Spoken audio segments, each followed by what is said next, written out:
Olá, boas-vindas ao Gente Saúde, o podcast para líderes de RH, focado em descobrir os desafios e as tendências que moldam o mundo da saúde corporativa.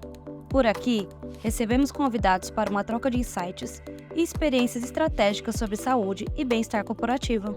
Olá, pessoal, tudo bem? Sejam muito bem-vindas e muito bem-vindos a mais um podcast do Gente Saúde. Esse é um podcast para compartilhar temas incríveis de RH com convidados espetaculares. Hoje eu tenho o prazer de receber uma dessas pessoas, que é uma super referência dentro de remuneração e benefícios aqui. Tem uma carreira super extensa e vai contar pra gente.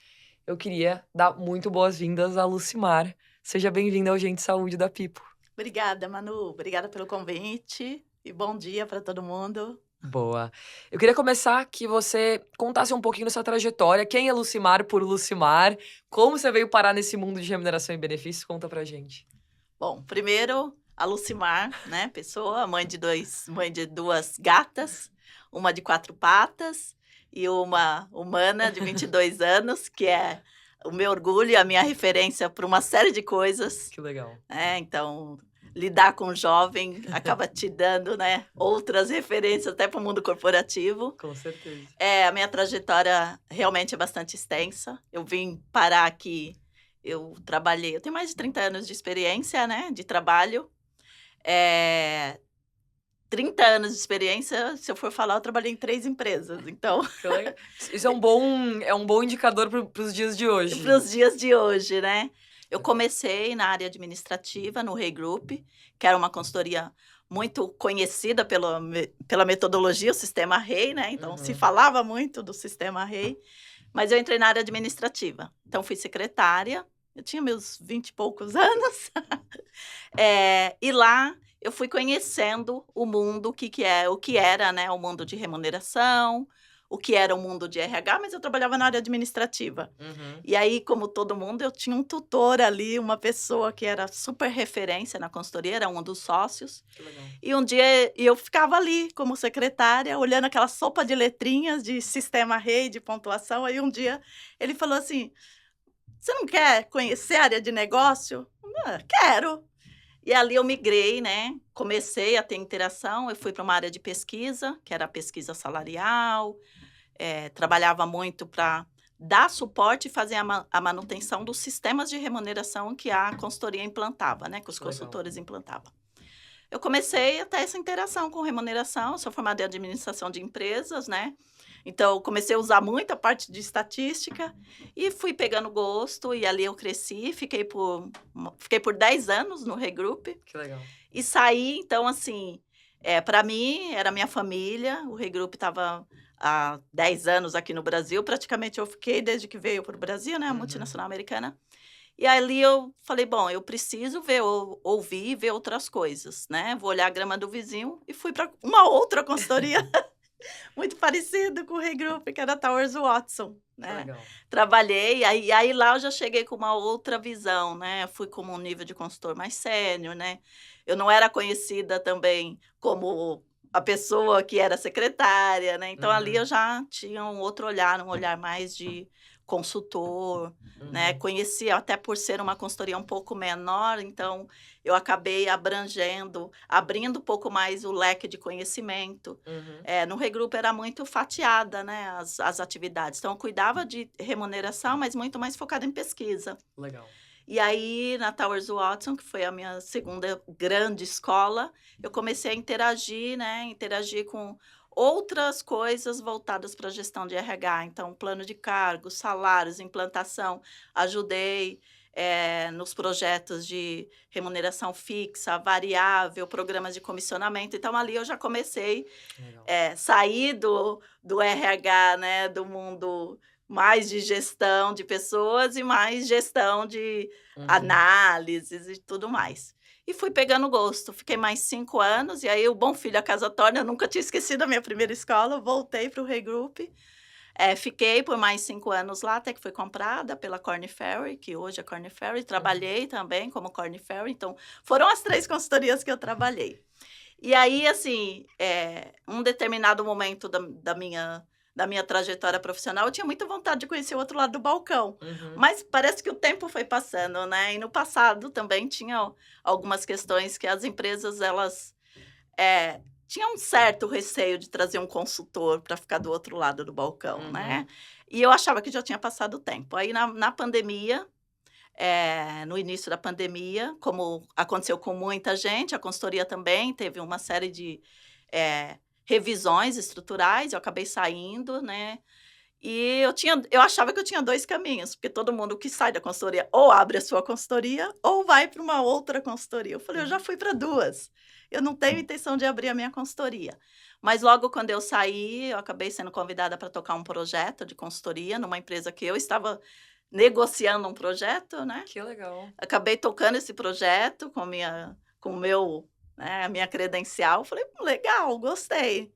Mas nesse meio tempo também estava uma pandemia, estava todo mundo parado, o mercado estava parado, né, e eu fiquei ali fazendo alguns projetos, fui convidada para trabalhar em consultorias menores de, colegas que abriram suas consultorias, ajudei alguns, né, na Uhum. parte mais eu tinha um network muito grande, acabei ajudando alguns, mas aí veio o convite, eu tinha trabalhado com uma pessoa que estava como BP, Que na legal. Log, né, que é uma empresa de logística, vocês devem conhecer, uma Uhum. empresa ela nasceu de tecnologia Uhum. e logística.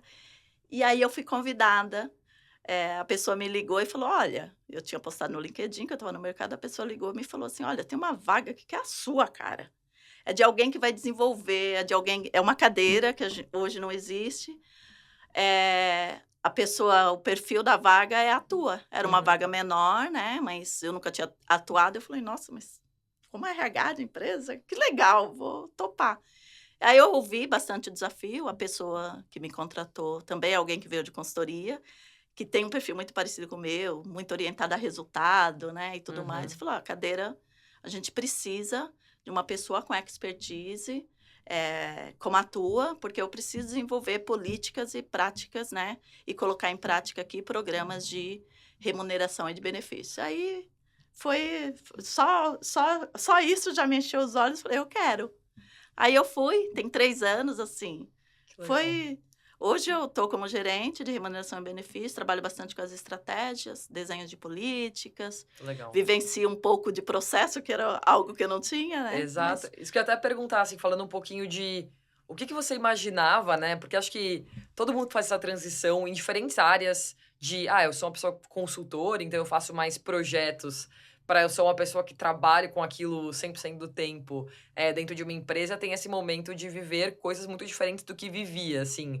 E aí como foi um pouco dessa trajetória, dessa mudança para você, né, de projetos, implanta outro projeto, vende, para uma cultura de implanta, vive com isso, cria processo, ouve reclamação, como que foi um pouco dessa mudança, assim? então, acho que a principal mudança, assim, eu falo que a consultoria, ela me ensinou, algo que talvez eu não iria conhecer em 10 anos numa mesma empresa, né. Uhum, Ela me ensinou a ver culturas e valores muito diferentes e formas muito diferentes de empresas do mesmo segmento para tomar decisões. uhum, Esse é o primeiro ponto, porque o que faz a tomada de decisão é a cultura da empresa e quem está ali, né, no RH, não necessariamente o segmento. Por isso que eu brinco quando alguém fala assim: "Você tem uma política de transferência?" Eu falo: "Eu tenho, mas eu tenho a minha, desenha a sua, porque você vai conhecer a sua cultura". uhum, Então acho que a consultoria 2 coisas que a consultoria me ensinou muito. Primeiro, ouvir muito, né. Na consultoria eu lembro a primeira vez que eu fui num cliente com sócio da segunda consultoria que eu trabalhei, eu já cheguei no cliente falando ele me deu um feedback no táxi, falou assim: "Olha, consultor fala menos e ouve mais". Isso ficou, então a gente também tem uma questão de ouvir muito. uhum, Então acho que esse foi o que me ajudou ir para uma empresa onde eu teria que ouvir mais do que falar, uhum, né, uhum.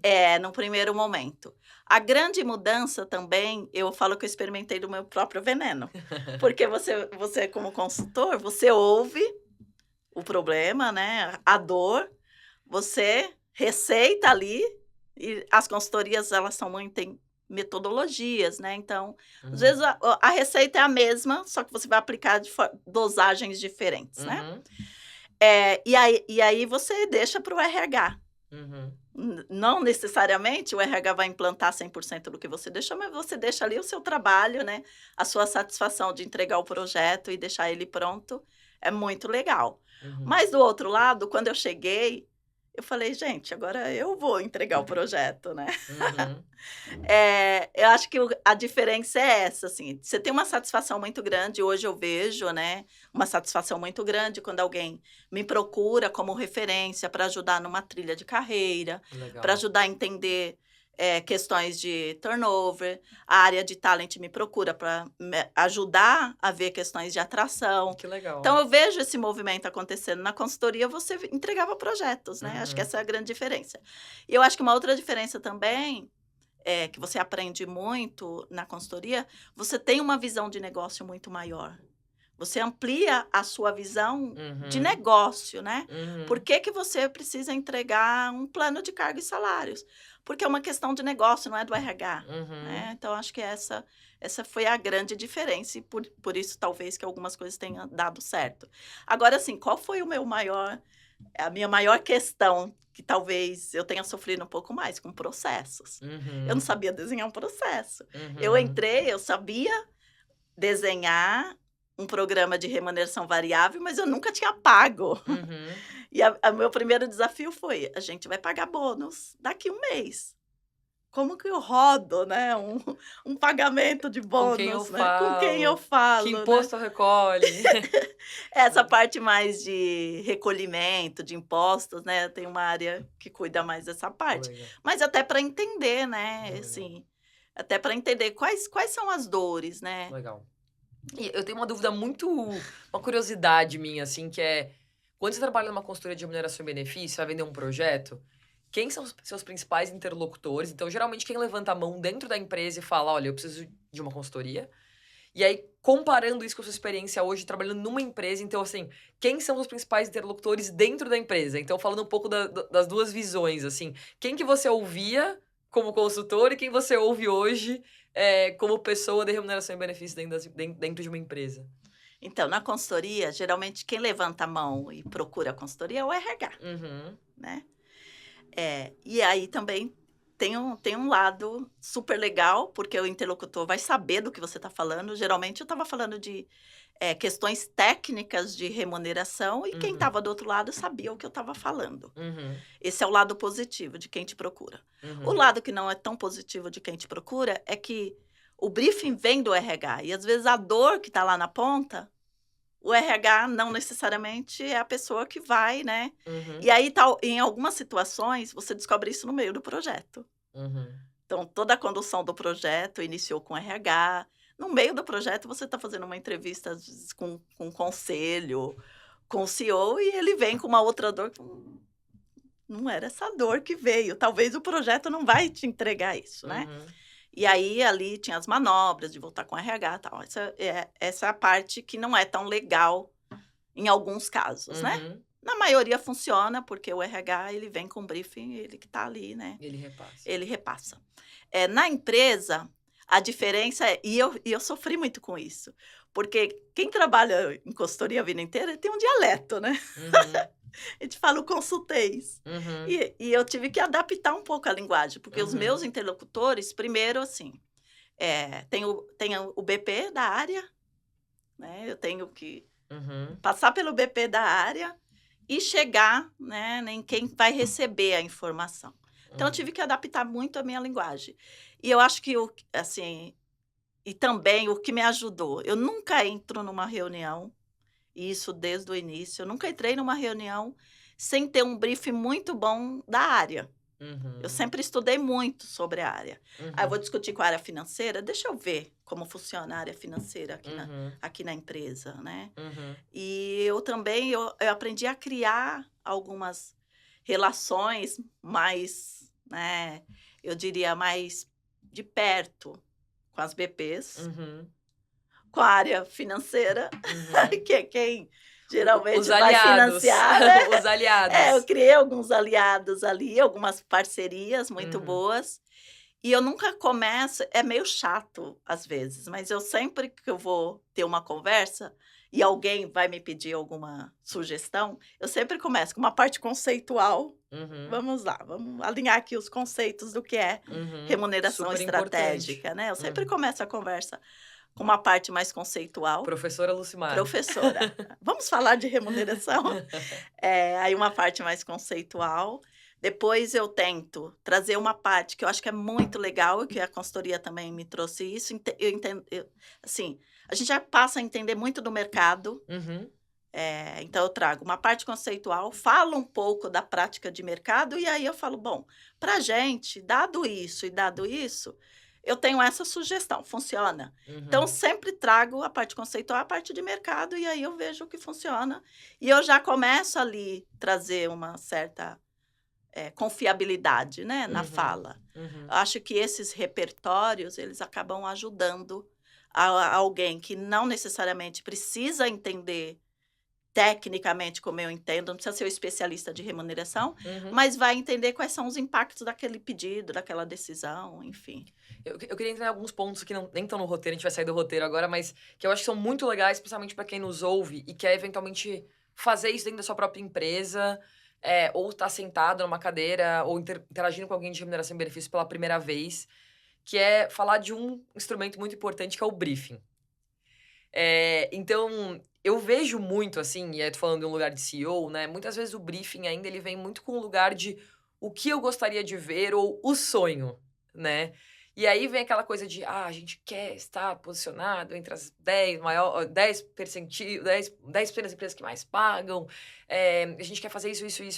E aí eu queria que você trouxesse um pouco do seu know-how, assim, como é um bom briefing, como que eu posso montar um bom briefing, e como que eu abordo o lado das restrições? Então, eu tenho sonhos, eu tenho restrições, que geralmente são orçamentárias, e eu, como RH, algo sentado nessa cadeira, como que eu posso montar isso para ter uma conversa, seja com uma consultoria, seja com stakeholders internos dentro da minha empresa, para ter uma conversa boa sobre remuneração? Então, a primeira pergunta, quando vem o briefing, a primeira pergunta que eu faço é: quais os problemas você quer resolver? Quais são as suas dores? Depois eu falo da solução. Eu preciso resolver um problema de atração. Então, problemas de atração não necessariamente é remuneração. E aí, assim, acho que primeiro é entender quais são os problemas que eu quero resolver. Eu sei qual é a minha dor, mas quais são os problemas que estão causando essa dor, né? Então, eu começo a entender quais são os problemas e alguns desses problemas, eles não estão necessariamente alinhados à minha cultura, o meu plano estratégico, né? Então, então a sua dor é essa. Você tem uma dor que é de atração, mas talvez a sua dor não é de atração. Não é necessariamente de atração. Você está no momento, a empresa pode estar no momento de maturidade que ela nem está atraindo muito, que às vezes foi um problema pontual ali, numa área pontual. Então, eu começo a sair do macro e ir um pouco para o micro para entender, tá bom, você está com problema de atração, mas seu problema de atração está em todas as áreas? Começa por aí. Então, são algumas perguntas que a gente vai fazendo para ir afunilando a conversa. Porque se eu partir de um macro, eu quero ser a melhor pagadora. Eu quero ser a empresa que mais paga. A primeira pergunta é: você quer pagar mais no fixo, no variável? Você quer ter um pacote? Eu sempre tenho um olhar no todo, né? Eu quero ser a melhor pagadora. Tá bom, você quer ser a melhor pagadora no fixo? São esses os prós, são esses os contras. Mas ser a melhor pagadora... Por quê, né? O que você quer resolver sendo as melhores pagadoras? Então, eu sempre começo, né, entendendo exatamente o que a área, enfim, o gestor, a liderança quer resolver. Porque com base nisso, eu vou olhando ali onde está a maior questão. E aí tem algumas questões de remuneração total, né, que elas estão relacionadas ao modelo de negócio. Se eu sou... E a gente sempre olha, eu não preciso montar... Hoje eu tenho, dentro da empresa que eu trabalho, eu tenho 2 mundos totalmente diferentes. Eu tenho um mundo que é a operação, que é o dia a dia, que trabalha, que trabalha 100% presencial, cargos de base, cargos de executivos, e eu tenho uma outra que trabalha 100% home office, que é tecnologia, que não são os mesmos problemas. Ou se for os mesmos problemas, não são as mesmas soluções, né? Com certeza. E eu acho que esse ponto é muito interessante, assim, até um aprendizado meu, falando até um paralelo não só com remuneração e benefícios, mas a gente como ser humano tem muito um ímpeto de pular logo para a solução e para as respostas, sem ter entendido direito quais os problemas a gente quer resolver e quais são as restrições que a gente tem para resolver aqueles problemas, né? Então, hoje eu tento muito como mediadora de várias reuniões na Pipo, falar para as pessoas, porque elas sempre vêm assim, ó, Manu, eu vou fazer tal coisa. Eu falo, legal, mas que problema que você quer resolver? E aí as pessoas falam, a gente quer resolver esse. Eu falei, mas você chegou a explorar outras potenciais soluções? Porque me parece que essa solução, não sei se necessariamente resolve esse problema que você quer. E eu acho que essa é uma coisa que eu vejo muito em remuneração e benefícios também, que são essas coisas que são as vontades ou as verdades que vão sendo ditas no mercado, né? Então, por exemplo, no caso da Pipo, é muito comum chegar um cliente falando assim, olha, eu quero o plano de saúde ao Mint. Aí você fala, mas por quê? Exato. Mas por que você quer o Mint? Ah, porque eu quero o melhor. Mas quem disse que Melhor em quê, né? necessariamente esse é o melhor pra você e pras pessoas que você tem? E aí tem um caso que pra mim é muito emblemático, que foi bem no começo da Pipo, que foi, a gente tinha uma empresa, cliente, que tava virando cliente, que eles tinham 2.000 vidas, e as 2.000 vidas tinham o Mint. E eles tinham uma insatisfação muito grande com o plano de saúde. E aquilo é muito contrassenso quando você pensa no nível de bolha de São Paulo. Você fala assim, nossa, pessoas com Mint insatisfeitas. Aí você começa a fazer um zoom nas pessoas. 90% delas estavam fora do eixo Rio-São Paulo. Dessas 90%, 50% ganhavam menos do que 3 salários mínimos. E a Mint, dentro desses lugares onde as pessoas estavam, trabalha com uma cultura de reembolso muito forte, e as pessoas não tinham dinheiro. Não tinha. E aí você começa a falar, tá vendo como não necessariamente o plano de saúde que você queria é o que faz sentido? E a gente fez um redesenho lá gigante. A gente abaixou 50% o custo mensal com benefício e aumentou em, sei lá, 70% a satisfação das pessoas. E aí, por isso que eu falo, é muito importante entender as dores, é muito importante a gente sair ali do lugar do óbvio.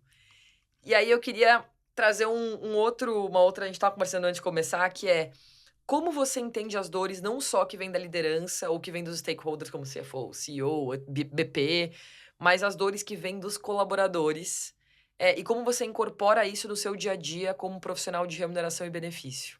Tá. É difícil. Mas você me contou alguns jeitos que você faz. Sim. A gente tem um canal muito aberto. Eu acho que isso é legal, né? Uma outra coisa que eu brinco que eu tô numa startup que não é mais startup, mas tem um perfil legal de trabalhar que ainda é de startup, que é um canal aberto, onde eu tenho, através da liderança, que é o canal que você citou, a gente tem as nossas pesquisas de satisfação. A gente fazia aquela grandona, hoje a gente faz as menorzinhas, né? Com mais frequência. Isso, com maior frequência, focado em determinados temas, em determinados assuntos. E eu, assim, eu tenho, como eu vim também de consultoria, acho que isso ajudou, eu vou visitar a operação, por exemplo. Eu vou lançar um produto, eu vou na operação. E aí, às vezes eu tô lançando um produto, a gente acabou de lançar aí uma plataforma de saúde física e mental.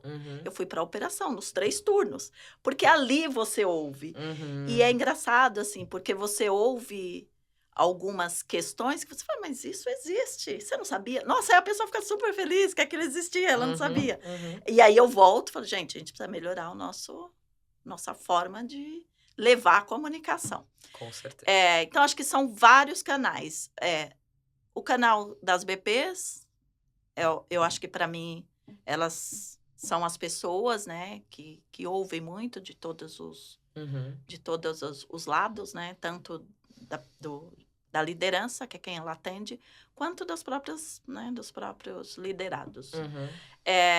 Eu utilizo todos os canais, Manu. E aí, assim, e eu tenho muita troca externa.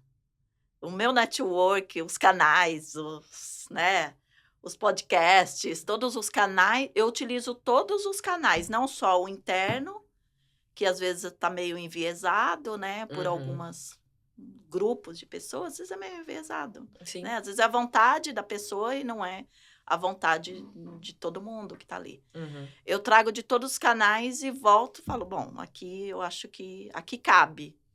Mas eu acho que o principal, a gente não deixa ninguém sem resposta. Uhum. Mesmo se a resposta for, gente, a gente vai conviver com isso, porque não faz parte da nossa estratégia mudar aqui. Uhum. Mas, por outro lado, a gente vai mudar aqui. Uhum. Então, acho que é isso. Acho que a gente tem um canal super aberto, vários canais, um canal que é aberto para a empresa inteira, e as pessoas perguntam mesmo. E eu acho que tem uma cultura diferente da Uhum. minha vivência de 20 anos atrás. Sim. Hoje as pessoas perguntam mais do que elas perguntavam. Sim, com E se certeza. elas perguntam mais, elas também estão abertas a ouvir mais, né? Com certeza. Tem uma coisa que eu acho que eu acho que eu não falei disso aqui ainda, mas na Pipo a gente criou um ritual com as BPs que chama Portas Abertas. Que é uma maneira das BPs ouvirem várias pessoas ao mesmo tempo, porque senão fica muito um trabalho também 1 para 1, né? Eu faço 1 para 1 com a fulana, depois com a ciclana, mas como que eu ouço várias pessoas e quando a empresa vai crescendo, como que você escala esse trabalho das BPs? A gente criou Portas Abertas, que são horários mensais que as BPs têm com os times e geralmente as pessoas entram, é opcional se elas querem. E aí, esses canais, esses momentos, eles têm geralmente um viés de reclamação, né? Que eu brinco, o Reclame Aqui, o Glassdoor, também são canais com viés de reclamação, que as pessoas entram lá geralmente para falar uma insatisfação. E aí, em algum momento, isso começou a ficar um pouco pesado na cultura da Pipo, porque era todo portas abertas, era uma reclamação, e aí parecia que nada estava bom e tal. E a gente começou a fazer uma pergunta que eu acho que é muito boa para o RH colocar ali no manual ali de perguntas para as pessoas, que é a gente ouvia as pessoas primeiro, depois a gente perguntava, o que você faria diferente no meu lugar? Isso é legal. Que é um jeito de colocar a pessoa um pouco nos seus sapatos, de o que você mudaria, né? Então, assim, por exemplo, a gente estava até falando disso fora daqui, que é plano de saúde subindo 70% ano contra ano. A gente precisando controlar custos, nem falando da nossa relação, mas como sociedade, momento de mercado de saúde suplementar. 70% das empresas hoje estão com coparticipação. E toda implantação de coparticipação é desafiadora para todas as empresas. E a gente vê isso como consultoria e empresa de tecnologia que atende várias empresas hoje no Brasil. Dito isso, é uma alavanca muito importante para redução de reajuste. Então, assim, colocou uma coparticipação, em vez de 80%, uma empresa vai pagar 50%, 40%. E lembrando que plano de saúde pode ser a segunda maior custo depois do salário. E aí, a gente sempre fala para as pessoas, mas pergunta para os funcionários quando eles reclamarem, o que eles fariam diferente no seu lugar? O que eles pensariam para a gente reduzir custo? Porque podem vir boas soluções, mas traz ele para os seus sapatos, para criar um ambiente de empatia também. Eu acho que esse é um bom jeito, às vezes, da gente conseguir controlar, principalmente em momentos mais desafiadores de muita reclamação ou de muita vocalização em relação ao benefício. Mas, enfim, vamos continuar nosso papo aqui. Eu queria entrar em uma outra adjacência que eu gosto muito, que é começar a falar de remuneração e total compensation. E eu queria muito, primeiro, te ouvir como você enxerga, então, professora Lucimar em ação, como você enxerga hoje remuneração, né? E quais são os componentes que constituem uma remuneração quando você vai pensar numa estratégia, por exemplo, para uma empresa ou para a empresa que você trabalha hoje? Tá, então, se a gente for falar hoje de remuneração, eu acho que nem cabe mais, e eu tendo a acreditar que não tem, deve ter 0,5% de empresa que trabalha só com salário fixo, né? Uhum. Não cabe por N motivos. Primeiro, não cabe por um processo de atração. Por mais que você vai atrair alguém e falar, olha, eu vou te pagar 200 mil que eu ia te pagar por ano numa combinação de salário fixo, variável mais benefício, eu vou te pagar só em salário fixo. Uhum. Se for CLT, a primeira coisa a pessoa vai levantar a mão e falar, não quero, eu vou pagar 1/3 de imposto nesse valor. Né? Então, acho que tem uma questão, não cabe mais falar de salário fixo. Para mim, esse é o primeiro ponto, né?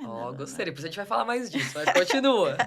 O segundo ponto é como você desenha uma estratégia onde os elementos de remuneração fixo, variável e benefício, eles estejam em harmonia, porque eles precisam estar em harmonia. O fato também de eu fazer uma combinação de salário fixo e variável, eles precisam estar em harmonia com determinados públicos. À medida que você vai saindo, né, mudando os seus degraus, né, na sua trajetória profissional, aumenta a sua vontade, a sua autonomia para entregar resultados, então a sua parcela de variável é um pouco maior do que a parcela de alguém que está ali num cargo de base, né? Já são essas combinações. O salário fixo, ele te dá uma segurança financeira, mas ele não garante que você vai entregar acima dos resultados, né? Já começa por aí. Ele não vai engajar você a entregar acima dos resultados. Então, acho que a primeira combinação é fixo e variável. Depois a gente fala da parcela de benefício. Tá bom. Fixo e variável funciona muito bem, desde que eles estejam alinhados com a estratégia de negócio. E isso tem a ver com o setor de atuação, com o seu modelo de negócios, com a forma como você vende os seus produtos, seus serviços. Então, essas combinações. Primeiro, entender essas combinações. Vou dar um exemplo. Eu sou uma empresa, uma prestadora de serviço. Prestadora de serviços, o meu maior impacto é no salário. Eu tenho pessoas. Diferente de uma montadora, que talvez o meu maior impacto é mais em investimento, em tecnologia, maquinária e tudo mais. Então, a forma como o meu modelo de negócio já vai direcionar essas duas parcelinhas, né? Do variável, do fixo e variável. Quando eu falo de variável, se eu também simplesmente desenhar um programa de variável que não está atrelado à minha estratégia, talvez eu vou colocar, eu nem tenha colocar meta ali, ou talvez eu vou colocar metas que eu vou pagar mesmo eu não entregando o resultado. Então, eu acho que as primeiras são isso. Se eu for ter um programa de variável, que esse programa esteja alinhado à minha estratégia de negócio. Para eu realmente colocar, trazer metas que vá trazer resultados, né? E engajar as pessoas a entregar resultado. Isso pode ser individual, coletivo, resultado de negócio, resultado financeiro, resultado não financeiro, resultado de entrega, e aí vai depender de cada área de atuação, né? Eu vou explorar mais isso, e assim, aula, tá? Aula gratuita aqui. Eu queria muito entender como seus modelos mentais pensando em função.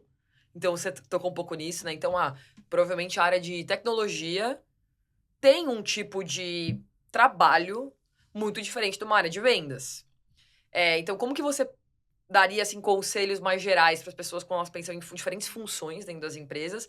E o segundo modelo mental que eu queria acessar da Lucimar é em termos de senioridade. Então, eu sou um analista e eu sou o C-level daquela área. Como que você pensa geralmente nessas duas coisas de maneira geral? Óbvio que é uma generalização, mas como que é um jeito das pessoas pensarem em casa também em relação a isso? Tá, primeiro as parcelas de contribuição são diferentes, né? Quando a gente pensa no modelo, falando mais de remuneração variável. Isso. Os modelos, as parcelas de contribuições são diferentes, então a gente começa a pensar no modelo onde, se eu estiver falando de um C-level, a contribuição dele nas metas corporativas, elas tendem a ser maior. Se eu estiver falando de 100% das metas, talvez o meu C-level ele tenha uma contribuição de 50% nas metas corporativas e de 10% nas metas individuais, ou nem deveria ter metas individuais. Exato. Se eu estiver falando de um cargo de analista, qual a autonomia que ele tem sobre a meta corporativa? Eu sempre falo que assim, todo mundo tem que ter uma parcela, mesmo que pequena, mesmo que você como analista, porque o seu trabalho vai impactar.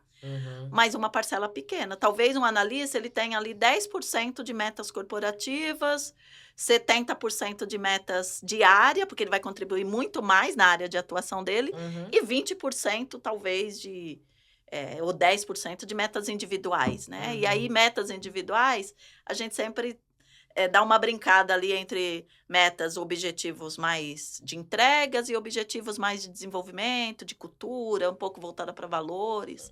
Então, acho que começa...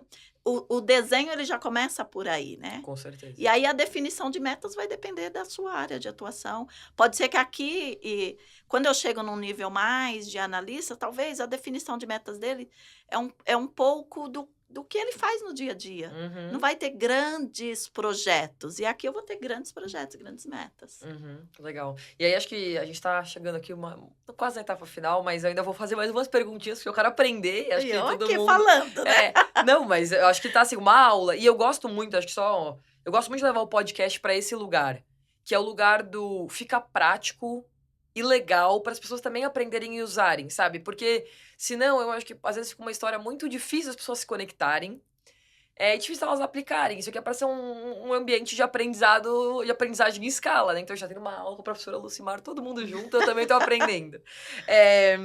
Mas acho que só o último ponto que eu queria bater com você, assim, quando você pensa em composição entre fixo e variável, né? Então, é certa a minha afirmação de que pessoas mais sêniores deveriam ter um peso maior de variável do que pessoas mais júniores, como Sim. modelo mental? Sim. Legal. É o que eu falei. Então, acho que o base, né? A parcela é maior para cargos menores. Até por conta da autonomia que ele tem em tomada de decisão. À medida também que você vai migrando, né, para o teu nível de carreira, para uma carreira mais que você tenha maior autonomia e tomada de decisão, os seus projetos, as suas entregas também vão crescendo ali, né? Porque Legal. você tem mais autonomia. Então, acho que o variável, que está muito orientado a resultado, né? A remuneração variável, ela tem que estar muito orientada a resultado. Entregas, talvez na expectativa, acima da expectativa, isso vai crescendo à medida que você vai entregando. E muito voltada também para desempenho, né? A parcela de benefícios, ela tem um valor, talvez se eu for falar de valor absoluto, no total da composição, na base ela tem um valor, porque ela custa muito. Custa. Em relação ao salário fixo dele. Então, ela Sim. tem uma parcela grande. E aqui, mais no topo, a parcela dela é menor, porque se eu comparar isso com o salário base, com a combinação de fixo e variável, então eu diria que aqui eu estou falando, sei lá, de 50, desculpa, aqui eu estou falando de 70, de 10 no variável e uma parcela maior no benefício, e aqui na ponta eu estou falando uma parcela pequena em benefício, não significa que eu dou menos benefício, mas o impacto que ele tem no total é menor. Com certeza. São os mixes, né? Com São certeza. mix de remuneração total. Sem dúvida. São esses. E aí, acho que também tem um pouco de... o que você falou também, né? Cada empresa, cada atividade de negócio... tem muitas fatias aqui pra gente entrar, mas eu acho que é muito legal as pessoas terem em casa esses modelos mentais, assim. E eu vejo, por exemplo, aqui eu tô falando no lugar de CEO, mas eu vejo várias empresas. A gente tá num momento de mercado mais desafiador para todo mundo no que diz respeito a gastos, né? Isso é uma realidade. Todo mundo tá... A gente contratou muito, a gente desligou pessoas, agora a gente tá reajustando. E aí ficou caro também, né? Ficou não é só caro. Desligou, caro. É caro contratar pessoas, é caro manter pessoas, né? Então, como que você usa esses mix a seu favor? Porque, por exemplo, se 30% da sua remuneração tá ligada a um atingimento de uma meta individual ou uma meta corporativa, uma vez que você atinge aquilo, também deveria ser muito bom para a empresa, e pagamento daquilo deveria ser, inclusive, benéfico para a empresa muitas vezes. Então, tem muita coisa aqui legal para o pessoal de casa pensar. Mas eu queria falar de uma outra coisa que eu acho que é muito importante, que é comunicação. E principalmente agora puxando um pouco do jabá para benefícios. Por quê? Eu acho que salário é uma coisa que as pessoas estão mais acostumadas. Mas, por exemplo, lançamos um benefício novo, a gente percebe que a pessoa da ponta não pegou, fizemos uma mudança de benefício, percebemos que gerou muito ruído. Quais são os seus aprendizados em relação a isso? E quais são as coisas que você acha que, assim, deu errado, isso eu não faria de novo? Conta um pouquinho da sua experiência e como você enxerga a comunicação nesse pilar de remuneração e benefícios. Tá, então eu vou separar, tá? Tá bom. As respostas. Com certeza. A primeira é o que eu acho que eu apanhei bastante. Todo mundo tá apanhando. Eu sempre achei que eu tinha que ter resposta para tudo e na hora. Esse é o primeiro ponto. E aí eu ouvia muito feedback. Você não precisa responder na hora. Não é mais a consultora que tá ali que tem que responder tudo na hora. Eu tinha a resposta pronta para tudo. Então, e inclusive para benefícios, né? Eu aprendi que, primeiro, antes de responder, vamos ouvir um pouquinho mais, né? Vamos ouvir, eu estou contradizendo o que eu falei, que eu só era mais ouvinte, né? Mas dar respostas na hora, assim, eu tinha muito essa coisa quando eu cheguei. E aí, não necessariamente a resposta que vale para uma, vale para outra. Uhum. Falando de benefícios, a primeira coisa que eu fiz quando eu cheguei na empresa foi fazer um mapeamento dos benefícios que a gente tinha. A gente sempre teve um pacote de benefício mais robusto, né? E todo mundo, nos bastidores, a gente tem um pacote de benefícios robustos. Uhum. Legal, a gente tinha um pacote de benefícios bem robusto. Mas para determinados públicos, não funcionava. Uhum. Então, acho que benefício, primeiro, você precisa pensar. Eu falava muito quando eu cheguei, eu contratei uma especialista ótima de benefícios. Uhum. E eu sempre falava, e ela trabalhou muito com grandes empresas, na operação, enfim. Eu sempre falava, benefício é o valor percebido. Não é o preço do benefício, é o valor percebido. E como você sabe qual é o valor percebido? Primeiro, conhecendo muito, né, o teu público. Eu tenho um público mais jovem, o valor percebido por ele vai ser diferente, talvez, de um público que já tem família, mas tem uma coisa que mudou muito, que eu acho que mudou muito, e depois da pandemia mais ainda. Hoje eu tenho um público que é super jovem e que valoriza alguns benefícios que talvez um público de alguns anos atrás não valorizava. O plano de saúde. Uhum. Porque a gente começou a ter um olhar para o plano de saúde, não para cuidar da doença, para cuidar da saúde. Uhum. E aí a gente começou a entender qual é o valor percebido do Gympass. Uhum. Qual é o valor percebido do refeitório Uhum. que eu tenho em algumas unidades. Uhum. E a partir desse valor percebido, e estando na ponta e ouvindo através de todos os canais que eu já te falei, sim, a gente pagava um benefício que era exemplo, tá? A gente pagava um benefício que assim, nossa, o RH adorava, todo mundo adorava, mas qual era o valor percebido para quem estava recebendo? Zero. Então, quando eu penso em benefício, eu sempre me vem à cabeça, quando eu converso com algum provedor de benefício, tem vários, né? Agora a gente tem várias parcerias, benefícios. O RH nunca teve tão em alta. O RH nunca teve tão em alta, né? O meu LinkedIn nunca foi tão acionado pelos comerciais. Tá se sentindo amada. Estou me sentindo amada. Mas eu sempre, quando alguém vem vender o benefício para mim, eu não estou pensando no preço que a gente vai pagar naquele benefício. E qual vai ser o valor percebido pela minha população, né? Então, o benefício é muito isso. E tem, assim, voltando, né, para a saúde. Hoje, eu vejo que as pessoas valorizam muito a questão do cuidado.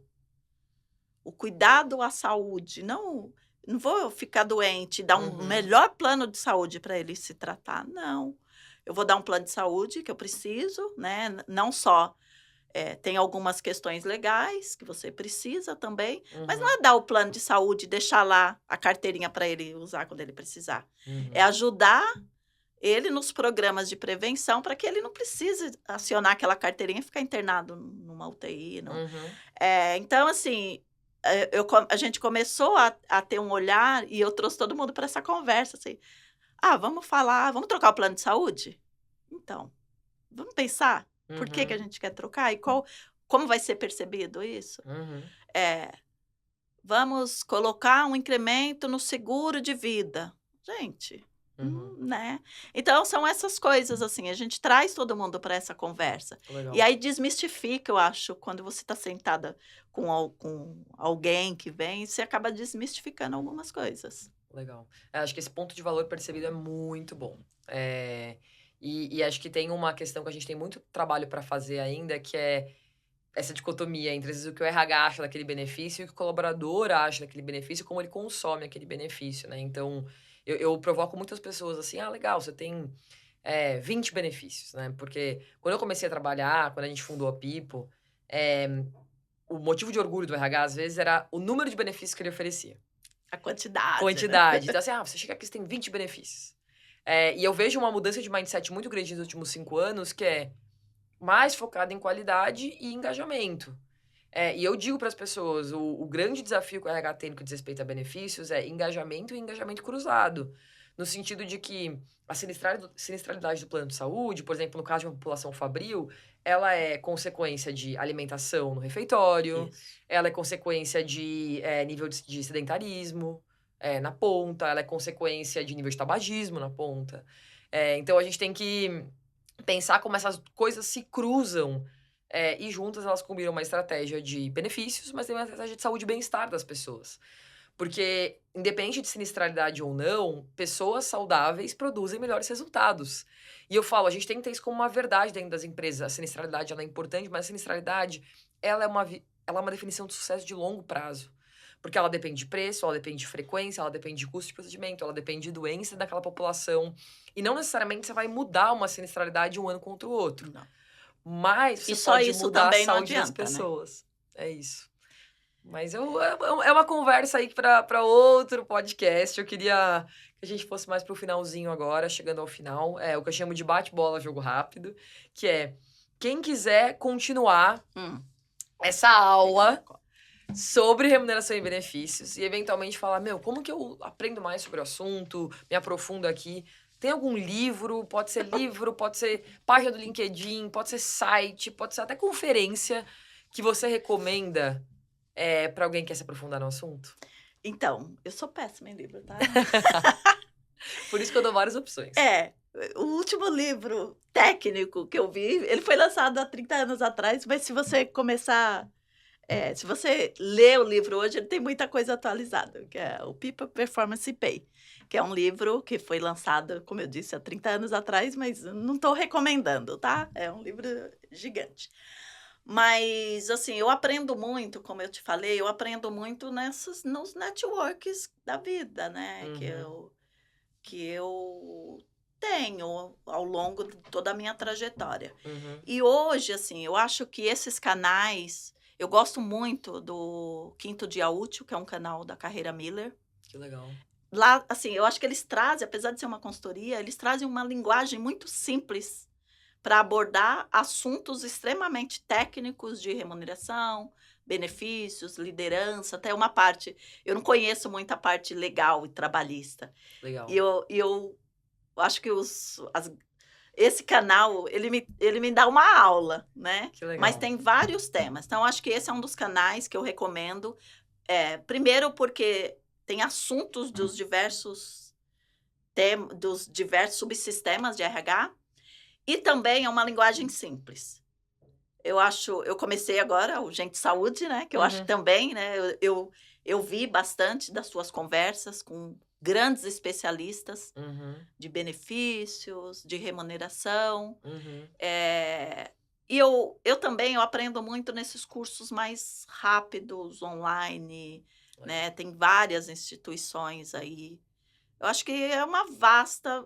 livro, assim, eu gosto muito de autobiografia, porque eu aprendo sobre resiliência, sobre como as pessoas chegaram, atingiram ali os seus objetivos, acho que traz, mas tecnicamente falando de remuneração e benefício, eu aprendo mais, assim, até porque as coisas mudam muito, né? Então, acho que a velocidade e as tendências que tem de remuneração e benefícios, você acaba estando no dia a dia, né? Nos eventos, enfim. Legal.